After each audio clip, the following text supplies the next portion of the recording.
Hello everyone, उम्मीद है आप सब अच्छे होंगे।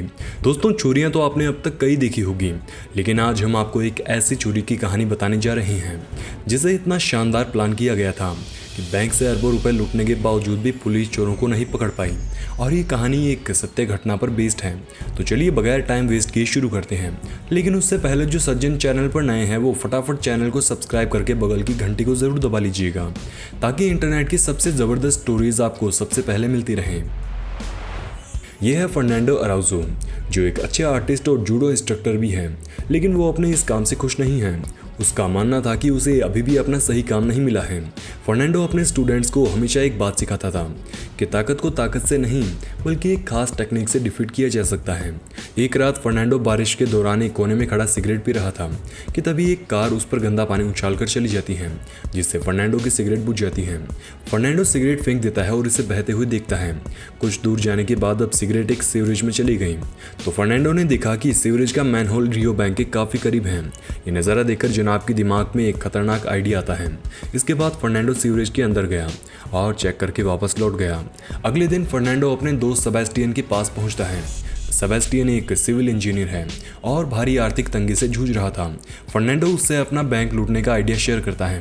तंगी से परेशान सेबेस्टियन तुरंत हामी भर देता है और कहता है कि बाकी सब तो ठीक है, लेकिन इसके लिए हमें कार्स, टूल्स और बहुत सारे पैसों की ज़रूरत पड़ेगी। अब फर्नांडो प्लान को अंजाम देने के लिए फाइनेंशियर की तलाश करता है और डेबोजा नाम के अपने एक दोस्त के पास पहुंचता है, लेकिन डेबोजा के पास भी अभी पैसे नहीं थे। सो उसने फर्नांडो को अपने दोस्त मारिया से मिलने की सलाह दी। दरअसल मारिया एक चोर था और उसके पास काफ़ी पैसे भी थे। चोरी करना मारियो के लिए एक बाएं हाथ का खेल था। रात को मारियो एक ऑफिस के लॉकर से पैसे चोरी करके बड़े ही आराम से जा रहा था। तभी फर्नांडो उसे कॉल करता है। फर्नांडो असल में मारियो का पीछा कर रहा था और मारियो को ये बात पता थी। जनाब चुपके से फर्नांडो की कार के पास आए और कांच तोड़कर सीधा उसका गला पकड़ लिए। कुछ देर समझाने के बाद मारियो को उस पर विश्वास होता है और दोनों एक कैफे में बैठकर प्लान पर डिस्कशन शुरू करते हैं। आखिरकार ये दोनों मिलते हैं और फर्नांडो मारियो को अपना प्लान बताता है। मारियो शुरू में तो इसे एक बकवास आइडिया कहता है, लेकिन जब फर्नांडो उसे कहता है कि इसमें तुम्हें इतना पैसा मिलेगा कि इसके बाद तुम्हें कभी भी चोरी करने की जरूरत नहीं पड़ेगी। इसके बाद दोनों बैंक के पास मौजूद मैन होल के पास जाते हैं और सिवर में घुसकर इसका मुआयना करते हैं। इसके बाद फर्नांडो, डेबोजा और मारियो तीनों एक जगह मिलते हैं और चोरी की और प्लानिंग करते हैं। वे लोग डिसाइड करते हैं कि वे बैंक में घुसने के लिए सीवर से बैंक तक एक सुरंग खोदेंगे।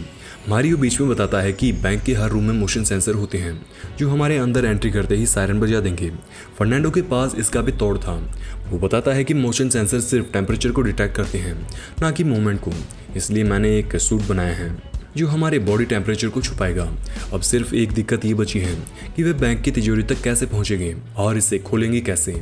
अगले दिन फर्नांडो और सेबेस्टियन बैंक में ग्राहक बनकर जाते हैं ताकि बैंक में चीज़ों को थोड़ा नज़दीक से ऑब्जर्व किया जा सके। फर्नांडो पार्किंग से लेकर बैंक की हर चीज़ की फ़ोटोज़ लेता है, लेकिन गार्ड्स को उस पर शक हो जाता है और वे फर्नांडो को पकड़कर उसे पूछताछ के लिए अंदर ले जाते हैं। ये भी असल में फर्नांडो के प्लान का हिस्सा था ताकि वो उनके साथ बैंक के अंदर तक पहुँच जाए और उसे अंदर मौजूद तिजोरी को करीब से देखने का मौका मिल जाए। गार्ड्स फर्नांडो की पूरी चेकिंग करते हैं, लेकिन उन्हें कुछ भी सस्पिशियस नहीं मिलता, इसलिए फर्नांडो को छोड़ दिया जाता है। तभी कैमरा जूम होता है और हमें पता चलता है कि फर्नांडो ने कैमरा से मेमोरी कार्ड निकालकर छिपा लिया है। इसके बाद कैमरा से ली हुई फोटोज के अकॉर्डिंग फर्नांडो और सेबेस्टियन बैंक का स्केच ड्रॉ करते हैं और बैंक के कोने में मौजूद एक छोटे रूम को तोड़ने का डिसाइड करते हैं। और फिर ये लोग एक साइकिल के टायर के जरिए बैंक और सीवर के मैन होल का डिस्टेंस मापते हैं। अगले दिन फर्नांडो अपना ज्योमेट्री नॉलेज काम में लेता है और ड्राइंग के जरिए बताता है कि उन्हें सीवरेज में टनल किस एंगल से खोदनी होगी। साथ ही फर्नांडो कहता है कि हम लोग जो पैसा चोरी करेंगे वो पूरी तरह से इंश्योर्ड है। सो इस चोरी से किसी भी आम नागरिक को नुकसान नहीं होगा। जो भी नुकसान होगा वो सब इंश्योरेंस कंपनी को होगा। रात होती है और सब लोग सीवर में पहुंचकर सुरंग खुदाई शुरू करते हैं। इसके बाद टीम में एंट्री होती है अल्बर्टो की। अल्बर्टो सीवरेज के बाहर खड़ी रहने वाली कार का ध्यान रखने वाला था।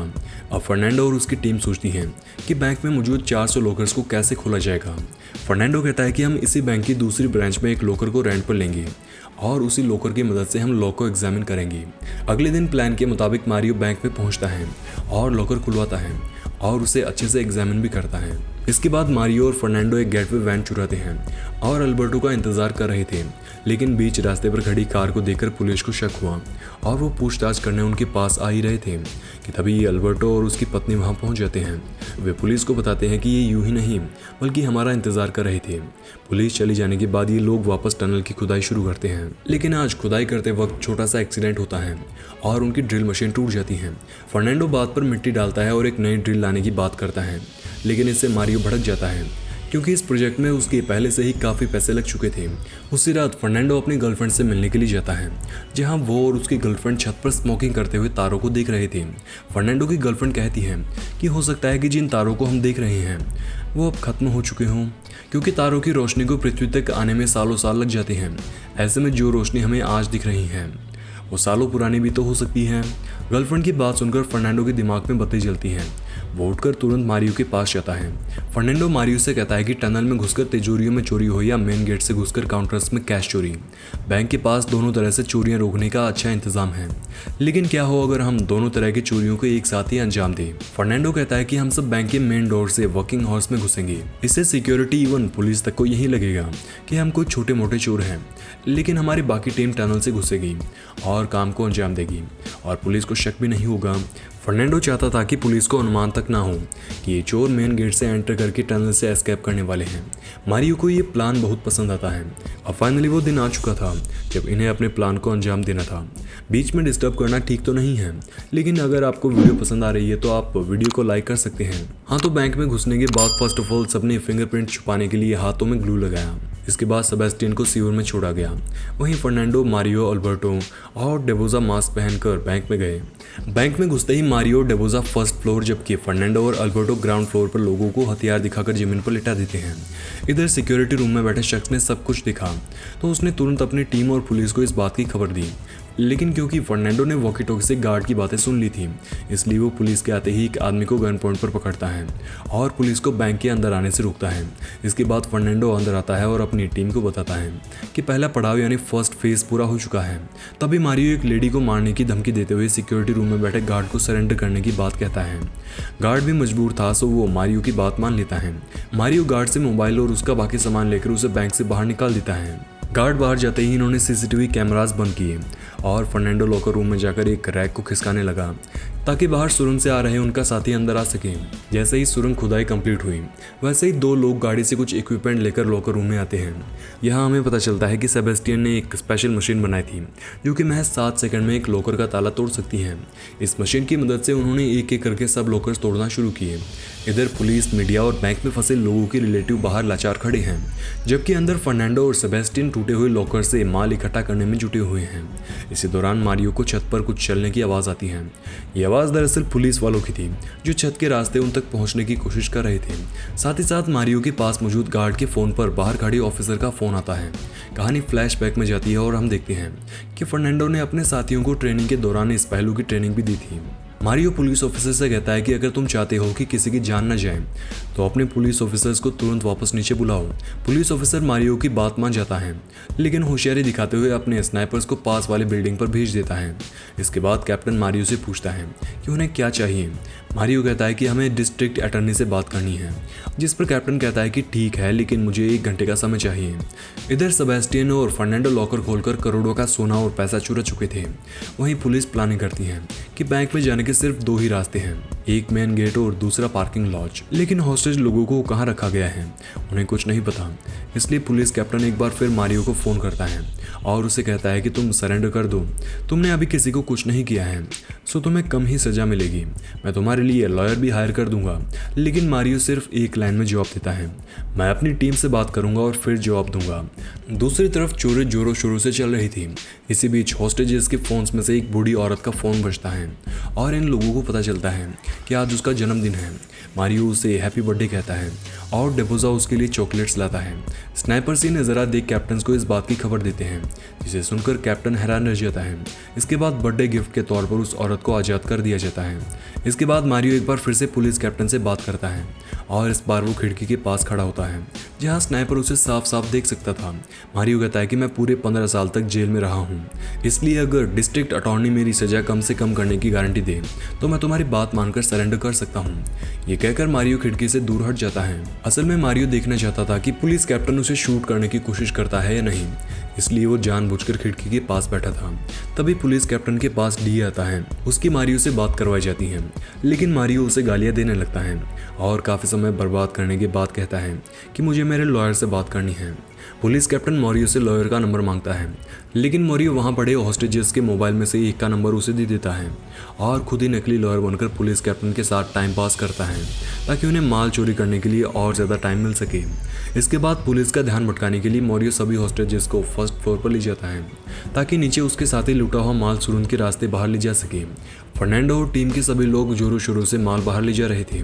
मारियो ने अब अपना फ़ोन बंद कर लिया था, इस वजह से पुलिस की चिंता बढ़ चुकी थी।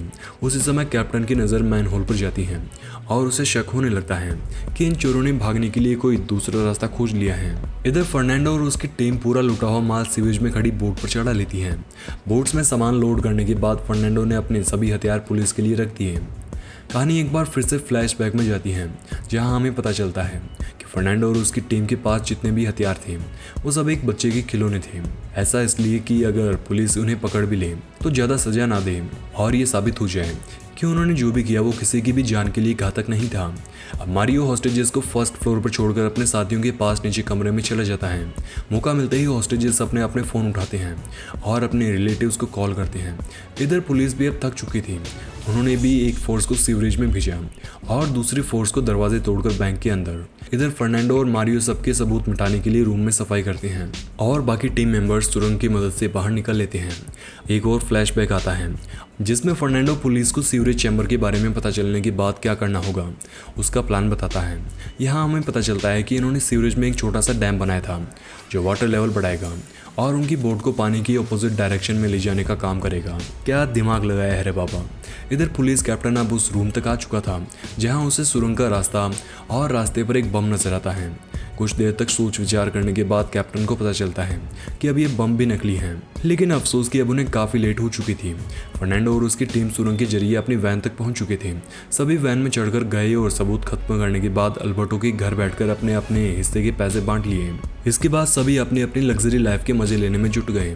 पुलिस को किसी भी प्रकार के सबूत की भनक तक नहीं लगी, लेकिन एक दिन अल्बर्टो की पत्नी उसे किसी के साथ रोमांस करते हुए देख लेती हैं। ये देखकर उसे इतना गुस्सा आया कि वो सीधा पुलिस के पास गई और चोरी में अपने पति का हाथ था ये बताए, जिसके चलते पुलिस ने एक एक करके सब चोरों को धर लिया। 7 महीने का समय स्किप होता है और हम देखते हैं कि फर्नांडो को जेल से रिहा किया जा रहा है और मारियो अपनी आलीशान गाड़ी में उसे रिसीव करने आया था। अब हमें पता चलता है कि फर्नांडो ने इस सिनेरियो के लिए भी प्लानिंग की हुई थी, इसीलिए तो उन्होंने टॉय वेपन्स काम में लिए और उन्हें कम से कम सजा भुगतनी पड़ी। वहीं रही बात चोरी किए हुए माल की, तो लॉकर्स में पड़े पैसों का बैंक के पास कोई रिकॉर्ड नहीं था और बैंक से पूछा गया तो उन्होंने अनुमानित $25 मिलियन के गहने और कैश लॉकर्स में बताए। इसके लिए फर्नांडो ने अपने साथियों से कुछ पैसे घर और बाकी की मोटी अमाउंट घर के बाहर सेफ जगह रखने की बात कही ताकि गिरफ्तारी के बाद यूनिट घर की तलाशी के लिए पहुंचे तो उन्हें पूरा पैसा ना मिले। बैंक द्वारा बताए गए 25 मिलियन में से पुलिस को 1.1 मिलियन कैश और 8 किलो सोना बरामद हुआ और यही पुलिस ने सही आंकड़ा माना क्योंकि बैंक के पास पुख्ता अमाउंट का कोई ठोस सबूत नहीं था।